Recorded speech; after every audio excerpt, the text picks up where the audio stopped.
腕を振るう腕を振るう腕を振るう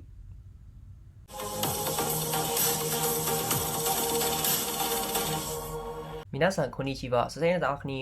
ថ្ងៃនេះពួកយើងទៅសិក្សាអំពីខញ្ញោគឺដែលមានន័យថាសំនួនវោហារស័ព្ទបន្ថែមទៀតទាំងអស់គ្នាបើអ្នកទាំងអស់គ្នាចូលចិត្តវីដេអូនេះសូមកុំភ្លេចចុច like និង subscribe ជាមួយខ្ញុំផងでは早速やっていきましょうកុំឲ្យខាតពីយើងចាប់ផ្ដើមទាំងអស់គ្នាខញ្ញោគឺទី1របស់យើងថ្ងៃនេះគឺ腕が上がる腕が上がる腕が上がるឥឡូវយើងទៅមើលពីនិយមន័យទាំងអស់គ្នា腕が上がるមានន័យថាប្រសើរជាងមុនឬក៏ពូកែជាងមុនឬក៏ល្អជាងមុនអញ្ចឹងយើងប្រើពាក្យ腕が上がるនេះនៅពេលដែលយើងរីកចម្រើនផ្នែកអ្វីមួយមានន័យថាពីមុនគឺយើងអត់ប្រកែផ្នែកមួយនឹងទេប៉ុន្តែក្រោយមកគឺយើងបានវឹកហាត់យើងបានប្រឹងប្រែងរហូតយើងក្លាយជាពូកែផ្នែកមួយនឹងអញ្ចឹងយើងអាចប្រើពាក្យថា腕が上がるអញ្ចឹងពាក្យ腕នេះគឺមានន័យថាដៃ上がるគឺមានន័យថាឡើងអញ្ចឹងនៅពេលយើងបកតាមអក្សរ腕が上がるមានន័យថាដៃឡើងគឺយើងអាចយល់បានទេដោយសារតែពាក្យនេះគឺជាខញ្ញោគឺណាអញ្ចឹងគឺយើងអាចបកទៅតាមអក្សរបានទេប៉ុន្តែទាំងអស់ហ្នឹងគឺមានន័យថាពូកែជាងមុនឬក៏ប្រសើរជាងមុនឥឡូវយើងទៅមើលនិយមន័យជាភាសាជប៉ុនទាំងអស់គ្នា意味技術が進歩する上手になる技術が進歩する上手になる技術が進歩する上手になるមានន័យថាជំនាញមានការរីកចម្រើនឬក៏คล้ายជាជំនាញចឹងពាក្យថា技術មានន័យថាជំនាញកន្លែងនេះយើងបកថាជំនាញដែលអង់គ្លេសគេហៅថា skill ណាអញ្ចឹងពាក្យ技術នេះធម្មតាយើងបកថា technology ណាមានន័យថាបច្ចេកវិទ្យាតែកន្លែងនេះគឺយើងបកថាជំនាញ skill 進歩する進歩するគឺជាកិរិយាសព្ទមានន័យថារីកចម្រើនលូតលាស់អញ្ចឹងនៅពេលយើងនិយាយថា技術が進歩するមានន័យថាជំនាញរបស់យើងនឹងគឺបានរីកចម្រើនឬក៏មានការរីកចម្រើនជំនាញនេះគឺយើងសំដៅទៅលើជំនាញអ្វីក៏ដោយដែរជំនាញដែលយើងមានមិនខ្វល់ថាជាជំនាញអ្វីទេ上手になる上手になるគឺមានន័យថាคล้ายជាជំនាញមានន័យថាពីមុនអត់ជំនាញទេពីមុនអត់ប្រកែទេតែឥឡូវនេះคล้ายជាប្រកែអញ្ចឹងយើងប្រើពាក្យថា上手になるឥឡូវត្រៀមទាំងអស់គ្នា技術が進歩する上手になる技術が進歩する上手になる技術が進歩する上手になるឥឡូវយើងទៅមើលឧទាហរណ៍ទាំងអស់គ្នា例文មានន័យថាឧទាហរណ៍毎日練習しているので日本語の腕が上がった毎日練習しているので日本語の腕が上がった毎日練習しているので日本語の腕が上がったមានន័យថាភាសាជប៉ុនរបស់ខ្ញុំបានប្រសើរជាងមុនដោយសារខ្ញុំវឹកហាត់ជារៀងរាល់ថ្ងៃអញ្ចឹងពាក្យថា毎日មានន័យថារៀងរាល់ថ្ងៃ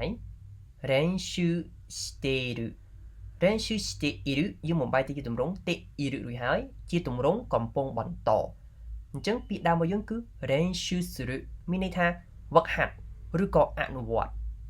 ដល់ពេលយើងនិយាយថា練習しているមានន័យថាយើងធ្វើសកម្មភាពនឹងជាប្រចាំណាのでមានន័យថាដោយសារតែ日本語មានន័យថាភាសាជប៉ុន腕が上がった腕が上がったគឺយើងបានបំបែកទៅជាទម្រង់ថាគេរួចហើយដែលជាទម្រង់អតីតកាលណាមានន័យថាបានធ្វើអីគេមួយអញ្ចឹងកន្លែងនេះគឺមានន័យថាបានប្រសើរបានល្អជាងមុនមានន័យថាពីមុនភាសាជប៉ុនយើងអត់សូវប្រកែទេនិយាយអត់បានស្ដាប់អត់សូវបានតែឥឡូវយើងអាចនិយាយបានយើងអាចសរសេរបានយើងអាចស្ដាប់បានច្រើនអញ្ចឹងមានន័យថាយើងរីកចម្រើនហើយអញ្ចឹងយើងប្រើពាក្យថា腕が上がったណាយើងប្រើជាទម្រង់ថាគេដោយសារតែយើងចង់និយាយថាយើងបានរីកចម្រើនហើយអញ្ចឹងកន្លែងនេះគឺយើងមាន no ដោយសារអីដោយសារតែ Nihongo គឺជានាម ude ក៏ជានាមដែរអញ្ចឹងនៅពេលដែលមាននាមពីរចំពោះភាសាជប៉ុនគេត្រូវមាន no នៅកណ្ដាលឥឡូវយើងទៅរៀនអានទាំងអស់គ្នា毎日練習しているので日本語の腕が上がった毎日練習しているので日本語の腕が上がった毎日練習しているので日本語の腕が上がったមានន័យថាភាសាជប៉ុនរបស់ខ្ញុំបានប្រសើរជាងមុនដោយសារខ្ញុំហ្វឹកហាត់ជារៀងរាល់ថ្ងៃឥឡូវយើងទៅមើល Kanyoku បន្ទាប់腕を振るう腕を振るう腕を振るうឥឡូវយើងទៅមើលពាក្យនិយមន័យទាំងអស់គ្នាពាក្យ 腕を振るうមានន័យថាបង្ហាញស្នាដៃឬបញ្ចេញថ្វីដៃអញ្ចឹងយើងប្រើពាក្យ 腕を振るうនេះនៅពេលដែលយើងចង់បង្ហាញទៅនរណាម្នាក់ពីសមត្ថភាពរបស់យើងថាយើងអាចធ្វើរឿងមួយនឹងបានឬក៏យើងចង់ឲ្យគេដឹងថាយើងចេះរឿងមួយនឹងអញ្ចឹងពាក្យ ude មានន័យថាដៃ furu គឺជាកិរិយាសព្ទមានន័យថាយល់ដល់ពេល ude o furu មានន័យថាយល់ដៃប៉ុន្តែគឺយើងអត់បកទៅតាមអត្ថន័យចំទេព្រោះវាជា kanyoku អញ្ចឹងគឺយើងបកថាបង្ហាញស្នាដៃឬបញ្ចេញថ្វីដៃឥឡូវយើងទៅមើលអត្ថន័យជាភាសាជប៉ុនទាំងអស់គ្នា意味自分の力を十分に表す自分の力を十分に表す自分の力を十分に表すមានន័យថាបង្ហាញពីសមត្ថភាពរបស់ខ្លួនយ៉ាងពេញលេញចឹងពាក្យថាជីប៊ឺមានន័យថាខ្លួនឯង力គឺមានន័យថាកម្លាំងប៉ុន្តែកន្លែងនេះយើងអាចបកថាសមត្ថភាពចឹងនៅពេលយើងនិយាយថាជីប៊ឺណូ力មានន័យថាសមត្ថភាពរបស់យើងឬក៏កម្លាំងរបស់យើងនឹងឯង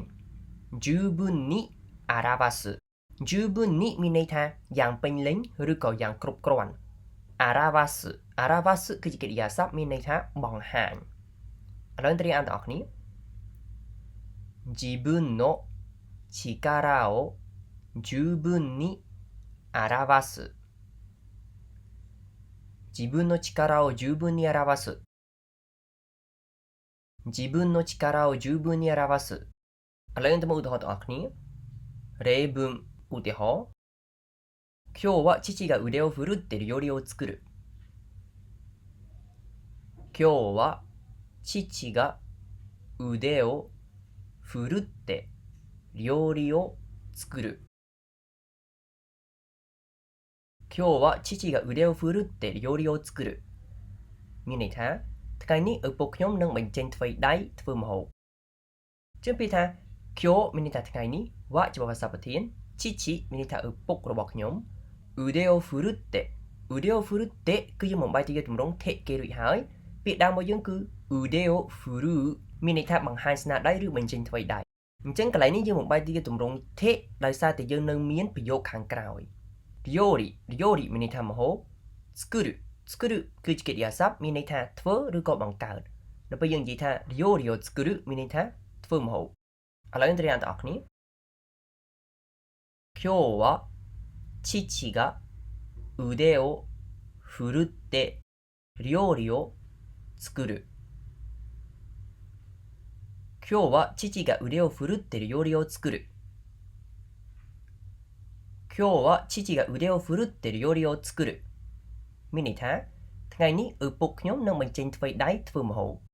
អញ្ចឹងកន្លែងនេះគឺយើងចង់និយាយថាប៉ាយើងគឺគាត់អាចធ្វើម្ហូបទេមានន័យថាគាត់ចេះធ្វើតែគាត់អត់ធ្វើបន្ទាប់មកមានថ្ងៃមួយគឺគាត់ចង់បង្ហាញពីសមត្ថភាពរបស់គាត់អញ្ចឹងគឺគាត់សម្រេចថាគាត់ជាអ្នកធ្វើម្ហូបអញ្ចឹงគឺគាត់អាចនិយាយថា udeo furu នឹងបានណាមានន័យថាគាត់បញ្ចេញថ្វីដៃរបស់គាត់មានន័យថាគាត់បញ្ចេញសមត្ថភាពរបស់គាត់តាក់ទងទៅនឹងម្ហូបអញ្ចឹងនៅពេលដែលយើងចង់និយាយពីអ្វីផ្សេងទៀតក៏បានដែរឲ្យតែយើងបញ្ចេញពីសមត្ថភាពរបស់យើងបង្ហាញឲ្យគេឃើញបង្ហាញថ្វីដៃរបស់យើងគឺយើងអាចប្រើ kanyoku មួយនឹងបានいかがでしたかយ៉ាងម៉េចអ្នកទាំងអស់គ្នាចំពោះមេរៀនថ្ងៃនេះចឹងសង្ឃឹមថាអ្នកទាំងអស់គ្នានឹងអាចតាមទាន់ហើយនឹងចេះប្រើ kanyoku ទាំងពីរនេះទាំងអស់គ្នាそれではまた次回の動画でお会いしましょう。ご清聴いただきありがとうございました。អរគុណសម្រាប់ការតាមដានបន្តអស់គ្នាជួបគ្នានៅវីដេអូក្រោយទៀតបាយ